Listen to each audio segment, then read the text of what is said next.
Okay, so we have Marcus, we have Bryce. We will, once again, if you have a question, please give your name and your outlet before asking your question. We'll start here in front with Zach. Zach Drapkin, Rivalry.com. Marcus, how do you plan on facing Yogi Ferrell? Well, that's not going to be my initial matchup. I think it'll be Joel Berry. But I'll spend some time on him throughout the game.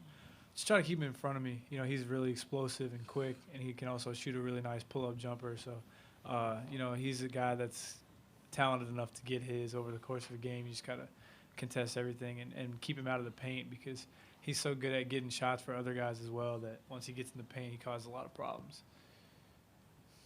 Stay in the front row over here. Carlos Galazzo with the Daily Tar Heel. Marcus, I believe you said you've played against Yogi since 9th grade in high school. What have you seen from him as far as developing as a college player? Well, he's always been a good point guard, good lead guard, great passer. But, you know, this year and last year to some extent, he's become a really, really good scorer. He's shooting the ball extremely well from deep. His pull-up jump shot's always been kind of his go-to thing. He's getting in the paint and can finish. So he's just expanded his game to become a complete guard, and that's why, you know, he's having an All-American season. Stay here in the front row over here. Go ahead. Aaron Cousins with Penn Live. Bryce and Marcus, you can chime in too. Both Indiana and North Carolina have had success with players who've left early for the NBA draft, but both of these teams are have a little bit more older guys. What does that mean? Do you wish more players would stick around?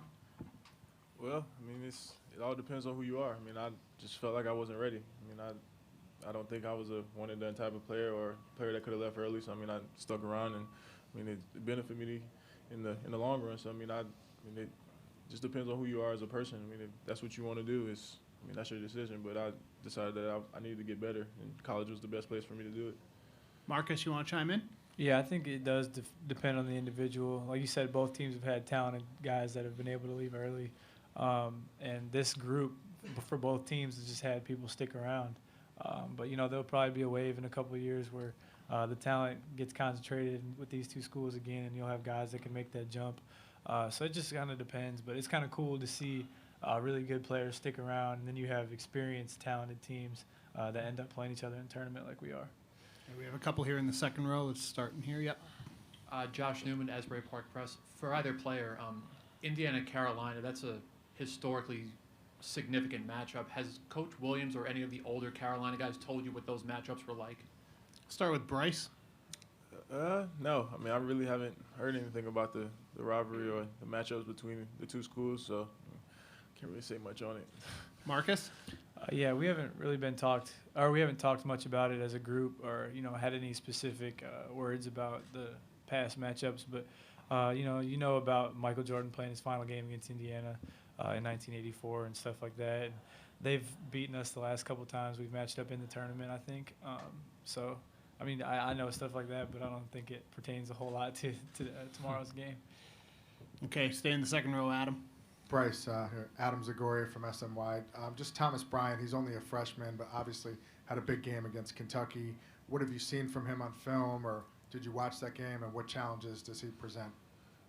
He's a very good scorer, and he does run the court very well. I mean, he does kind of look a little weird out there sometimes, but, I mean, he's a really good player. I mean, I'm just being honest. I mean, just watching him on film, it's not the norm, but, I mean, he's a really good player. You just have to challenge him to his weaknesses and not let him get to extremes. Because, I mean, he's, like I say, he is a really good player. And he has the potential to probably leave this year if he so chooses to. Let's go back fifth row. Just raise your hand real quick so we can see. Yep, Greg go ahead. Logan of Newsday, also for Bryce. In that same vein, just in general, what did you see from the front court that Indiana displayed against Kentucky, and the athleticism, the kind of athletic bodies they had, like Troy Williams and Anunoby, in addition to Thomas Bryant? Well, with those guys in the game and their front line, it's kind of a 4-guard, 1 big lineup for them. I mean, they do have some good size with, like you said, OG Anunoby, and with Troy in there playing the 4. But at the same time, you got to remember those guys still have a guard-like mentality, and you have to be able to. Like, for myself, I got to be able to step out on the court and be able to guard those guys. But on the other end, I have to be able to impose my will and be able to do what I need to do in the post. Okay, any more questions for the North Carolina players? Okay, here in the front. Have you guys heard anything about the matchup in '81 for the national championship here in Philadelphia between Indiana and North Carolina? No. I know Indiana won. I don't know what else we need to hear about that. It's pretty obvious to look up in the Smith Center and you see a 82 banner and a 93 banner. You don't see an 81 banner. So yeah, I know it was two of the best coaches of all time coaching against each other, and kind of that started the rivalry in the tournament and whatnot. But that was a long time ago. We'll stay here in the front row. Go ahead. Corey Smith, 24/7 Sports. Both of you were on the team in 2012 that played at Indiana. Can you talk about what you remember from that game? That was a really good team. I mean, that team had a few first-round draft picks on it, and I mean, they were supposed to win the championship that year, weren't they? And I mean, like I said, that was a really good team. You had guys like Cody Zeller on the team. You had Victor Oladipo, and I mean, those guys are very successful right now in their careers in the NBA. So I mean, they were a very good team. And then for us, we were kind of just thrown in the fire. I mean, after the 2012 season when the guys made it to the Elite Eight, and then we're coming in, and you got to go to Indiana and play in Assembly Hall, and that's a very tough place to play. And I thought it was probably one of the worst places for us to play as a freshman. So I mean, it's weird. Marcus? Yeah, there's not a whole lot of positives we can take from that game, obviously, but we got a different group, and that was a different group we were playing against. Just understanding, I guess, things that pertain to tomorrow, that they also like to run the ball, and they can score the ball, at the same clip that we can, and they could back then. So I think that's one thing we talked about is how when we played them up there, they ran the ball back at us, and not a lot of teams like to run with us. So that's something we'll look forward to tomorrow, is having a team that's not afraid to push the tempo, because I think they average about the same amount of points a game as we do, in the 80s. So that's probably the one takeaway, other than us losing by like 30 that we can have from that game. Okay, any more questions for the players? Okay, thanks, fellas. Yeah, thank you. We'll have Coach Williams in a few minutes, okay?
Okay, we have University of North Carolina head coach Roy Williams.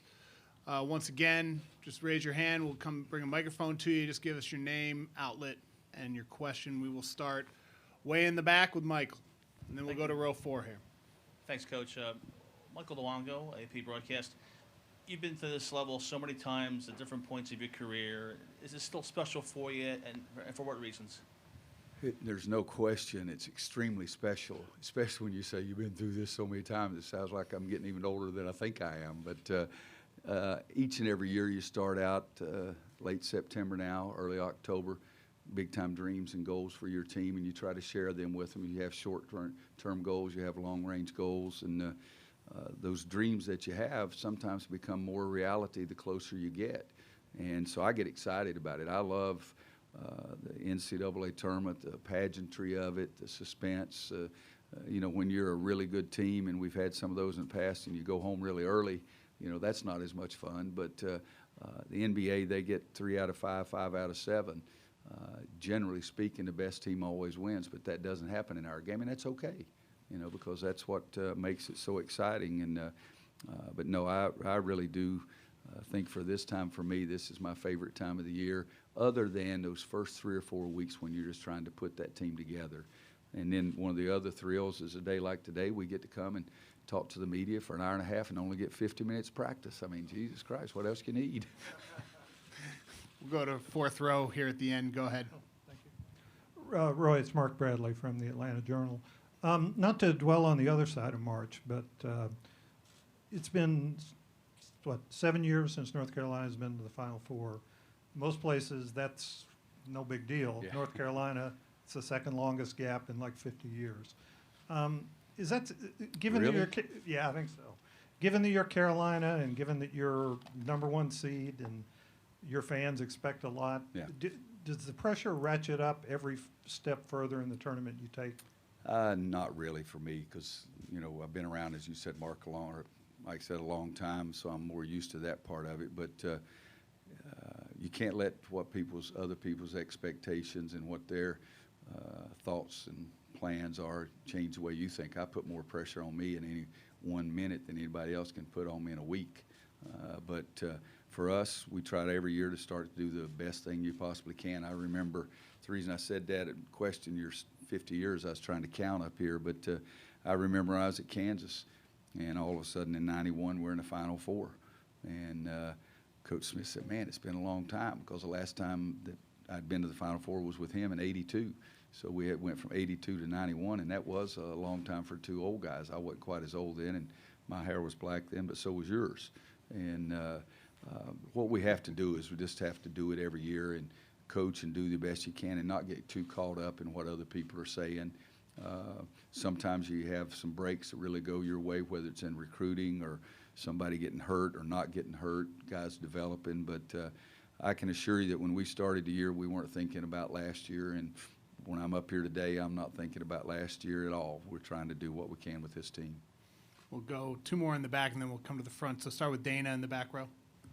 Dana O'Neill with ESPN. Roy, because of the star power on your team, Joel might fly a little under the radar in terms of appreciation, but how critical has he been for you this season and especially in this game tomorrow? He has been critical. Joel Berry's been, everybody could make a case for different people, but I'd have to say that he's been our most consistent. Got a hitch in my shoulder this morning. I would have to say that he's been our most consistent player all year long. The star power, Marcus or Bryce, you know, they still had some things to prove themselves, but he had a freshman year where he was hurt, never did really get rolling, you know, growing muscle here, something else there. He worked his tail off in the off season, and I think he's seeing the fruits of that labor right now. But you look down, and it's been a pretty consistent go for him, and hopefully he'll keep that going for a long, long time. Yep, 5th row. Raise your hand real quick. Okay, go ahead. Roy, your team relies on the 3-ball less than any other team in the Sweet 16, but your offense is as efficient as it's been since the last time you won the title. Do you think not relying on the 3-ball is a better offensive strategy? You know, I don't think you can say what is the best. It's the best for my team right now. I definitely thought it was the best. I think in '09 we had great balance. We made a lot of threes. We had Wayne Ellington, Ty Lawson, Danny Green, Tyler Hansbrook could make some of them, but we also had the big rascal inside who fouled out a bunch of people. I think Tyler Hansbrough made more free throws than anybody in the history of college basketball. So the balance is what I've always liked to have. We haven't been able to shoot it as effectively this year as I thought we would. You know, and after about 10 games, all the local guys said, boy, you're shooting so much better this year. And, you know, then they stopped asking that question. But for us, I do want balance. I think having balance is the best way. But the last game we played was one of the things that sort of solidifies what one of the biggest beliefs I have is at the end of the game, I hope that I'm playing against the other team and they don't have all their players on the court because of foul trouble. You don't get teams in foul trouble too much shooting 35 threes in a game. So we played Providence the other day, and Chris Dunn missed 9 minutes in the first half, and Bento fouled out at the end, so that gave us a better chance. In 2005, we won it, and Sean May fouled out Illinois' entire front line just about. And as I said, in 09, when we won it, Tyler fouled out just about everybody. So I lean towards starting inside first. But I do think that you got to have a great balance. But for me, inside first is best. If you look at teams that win national championship, I think there's more teams that have won national championships with an inside first outlook than there have been with teams that shoot 35 threes, but that's just my opinion. All right, here in the third row, we got Ed. Yep, go ahead. Roy, Ed Barkowitz, Daily News, Philadelphia. There's a lot of history in Philadelphia with the NCAA tournament, certainly 81. Mm-hmm. What is your recollection of that, and how unusual, can you describe how unusual that day must have been? Well, you know, my recollection is not of much because I was about the 73rd coach on that staff. There were only 3 of us, but I was third, there's no question. And all the communication was going through Coach Smith and our athletic director, and as it should have. But what I remember is that it was just a normal day trying to get ready to play for a national championship, which is not a normal day, I understand that. But we were trying to get ready, and then all of a sudden the tragedy happened with President Reagan. And we're coming to the game acting like it's just a normal game. We had our pregame meal at the regular time we came over, but yet everybody knew in the back of our mind that, hey, we may not play this. You know, what's the right thing to do? And it was sort of out of our hands, which I was glad. I wanted some people that had greater access to the proper information making those choices. So I do remember us being outside in the hallway, outside the locker room, and all of a sudden, you know, it was 35 years ago, or how long it was either C.M. Newton or Dave Gavitt came and got Coach Smith, and he and Coach Knight, and they went and talked, and Coach came back and says, the president, it looks like it's going to be okay, and we're going to play. And after that moment, other than the moment of silence that I think we had before the game, there was not much about the president at that time. We were just also thankful that he was in good shape. Yep, back in the fifth row, go ahead. Greg Logan of Newsday. Roy, can you just describe how Marcus Page has evolved over the course of this season to be playing as well as he is now? Marcus is a young man who's multi-talented in every phase of his life. I mean, he does so many things on the basketball court. He's academic All-American, his best leader, one of the greatest true student athletes I've ever been around on the basketball court. His freshman year, he came in thinking he was going to back up Kendall Marshall and play with him a little bit, and probably going to get 15 minutes a game, and all of a sudden Kendall was the 13th pick by Phoenix, and so now I hand him the ball and he played 32 minutes a game. And it was a rude awakening for him, but yet he fought and got better and better as the season went along. Then as a sophomore, we had thought Reggie Bullock would be coming back, and then PJ, we lost him as well, and now Marcus has got to do so much, so now he's a big-time scorer, averaged 17 a game for us. And during that whole time period, he was probably our best defensive perimeter player, too. And last year, he played the whole year, and he was hurt. And then this year, he came in with such great expectations. He got off to a great start. Then he gets hurt, misses the first 6 games, and the ball just hadn't gone in the basket for him. But even in that time period when the ball hadn't gone in the basket, he's been fantastic defensively, still continued to be a great leader, and has really helped the team in so many ways. And his reputation, or better term is his respect that the other coaches have for him, has helped him. I mean, remember we play in Virginia Tech, and Marcus goes this way, and Justin Jackson starts going the other way, and both defenders go with Marcus, and we throw the ball to Justin Jackson, he lays it up. And so he does do so many different things for us, and I can't put a value on it just by looking at his points or his steals or his assists or anything, because he's the leader of the team. Here in second row, Adam, and then Josh. Hey, Coach, Adam Zagori from SNY. How you doing? Good, Adam. Just your thoughts on the new NBA draft rules. There's been a lot of talk about it, how it might help some of your players. And did you have any reaction to Coach Calipari saying he's going to put his whole team, even the walk-ons, into the draft? I do think it's something that's going to help us. What I've always wanted is something that would really help the young men make a better decision. That's period, the end. And I mean, I'll surprise everybody in here. Since 2004 or whatever it was, North Carolina's had more guys leave early than anybody in our league. And everybody acts like that old Roy puts handcuffs on them and keeps them around. We've had more guys leave early than anybody in our league. I'm not against guys leaving early, but I'm really in favor of them getting the best information they can possibly get. And I think this will give them a better opportunity if we can get the NBA to be truthful with them, and if we can get the kids, the families, their circle to believe the NBA as opposed to the agents. And, you know, because all of us have had guys say, well, you're going to be a first-round choice. And that's not always true with the information they're getting. So I love that part of it. I've been involved just a little bit with some discussions with the NBA people, and I think that they have the same goal in mind as we do, is allow them to make proper decisions and allow the NBA to make proper decisions. About Cal, you know, Cal's funny. Cal's a buddy of mine, Jimmy at Christmas, but he's out in left field sometimes. And, get ready. He may say something else this afternoon. It's going to shock everybody, you know. But he's entitled to a great opinion, and I don't see that there's anything wrong with that. You know, people say, well, he only recruits a certain guys. Well, he recruits the same guys I do. He just gets them, you know, that kind of thing. But I haven't seen all the statements. I've had people say some things just like you did right there. But, I would really start worrying myself. I will really start getting worried if John applies for the draft himself. Okay, so as long as he doesn't do that, I'm okay. Coach Bray said he was going to apply for the draft. Mike was? I've seen both those guys play. They did. We're safe. Stay in the second row, Josh.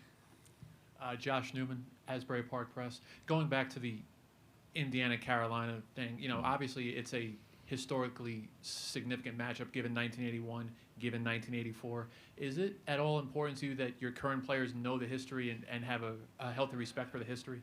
You know, maybe it is, but I don't know. I haven't shared with them any of those things. I mean, my guys, they don't, 10 years ago, my guys thought Michael Jordan invented the game. Now they don't even know who Michael Jordan is. You know, if it went for the Haynes commercials, and I'm going to call him and leave him a message, tell him I said that today. But kids are in today's times. If I were to talk to them about 81 and 84, guys, I think I may have a coach. No, I have a coach that wasn't even born then. You know, I don't know that my guys understand that, and it's.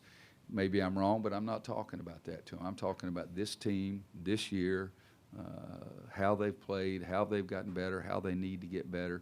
But, the historical significance of game comes more for us, more for you guys, and more for our readers. It doesn't come a lot for the 17, 18, 19, 20-year-olds. Now, some kids are more serious about it than others, but, if I tell them I had black hair in 1981, they think it's when the rocks cooled. So I don't deal with that very much. And it could be wrong, but that's the way I'm dealing with it. We'll go way in the back at the end there. Yep, go ahead. Hey, Roy, Mark Armstrong, ABC 11.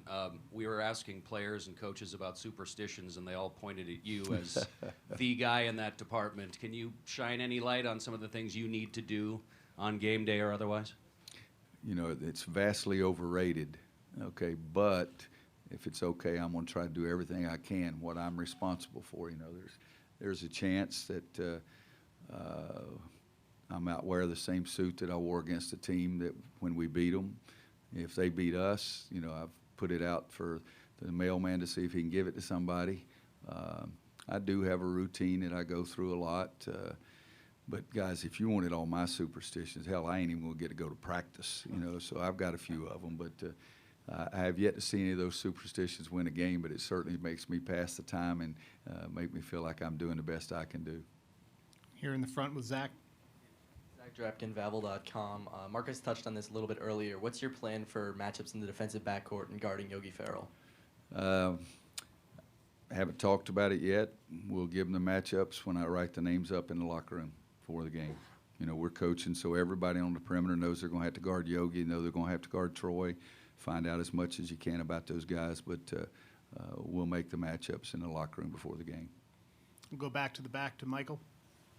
I was going to ask, what's the key change or challenge against them, either defending them or against what you have to do against them offensively when you look at Indiana? Well, a little bit of both, which sounds is good for their team, you know, because Tom's done a great job. They're effective both ends of the court. You have to cover the three-point shot. They make 9.8 per game. I think we make less than 5. We've got to get out and try to cut their percentage down. They're going to shoot a lot of threes. Yogi gives them so much threat with his penetration and pitching that they're going to get some threes. Troy attacks the basket as well. Almost everybody on their team shoots three. I mean, Thomas Bryant, I think, shot 14 of them himself. So we have to do that. So we're worried about their offense. But defensively, we know they do a good job of walling the guy inside. They trap when they want to. They jam when they want to. So it's a two-pronged thing. But you think about it this way. If you get to the Sweet 16, the other team's pretty doggone good. So you can't just say, guys, if we do this, they can't beat us. That doesn't happen at this level. So we've got to try to play a complete game. We need to get some of our shots to fall in and need to hopefully get them to shoot a less percentage than they normally do. We'll do last question over here. Go ahead, first row. Aaron Cousins with Penn Live. Roy, you were just talking about how you had a lot of players leave early, more players than anybody in the ACC leave early. What does it mean to you that you have a team with some veterans, and do you think maybe it's good for the sport that both you and Indiana have some seniors? Well, I can't speak for Tom's guys, but, you know, there's nobody beating the door down for our guys to go to the NBA draft. I mean, you know, it's if you want to go to the prom, somebody else has got to want to go with you. And our guys are very good basketball players who I think have a chance to play basketball for a living. But last year there was nobody on my team that the NBA or the evaluation people say we're going to be a lottery pick, you know. So good news and bad news, you know, some coaches, they don't like it when all their guys come back. You know, I like it. Mine came back this year because I like coaching them. They're good kids. And someone like Bryce, I think, has gotten better and better and better. Everybody would take talent. I mean, it's like I said, the question down here, I recruit the same guys Cal recruits, you know, and Mike, and those guys have gotten more of the one and dones the last 2 or 3 years. I recruit those same guys. I would like a mix of a couple of guys that are the best players. I don't care who you are, how ugly you are, whatever, you're the best player. But then I'd like some of those guys that stay around that I can even develop a better relationship with. But for us, everybody wants talent. Experience would be second. But I've said this, you know what you really want is you really want experienced talent. In 2009, we had Tyler Hansbrough, Wayne Ellington, Ty Lawson, and Danny Green. Those guys came back. All of those guys could have left. Now, that was a lot of fun that time. Okay. Thanks, guys. Thanks, Coach.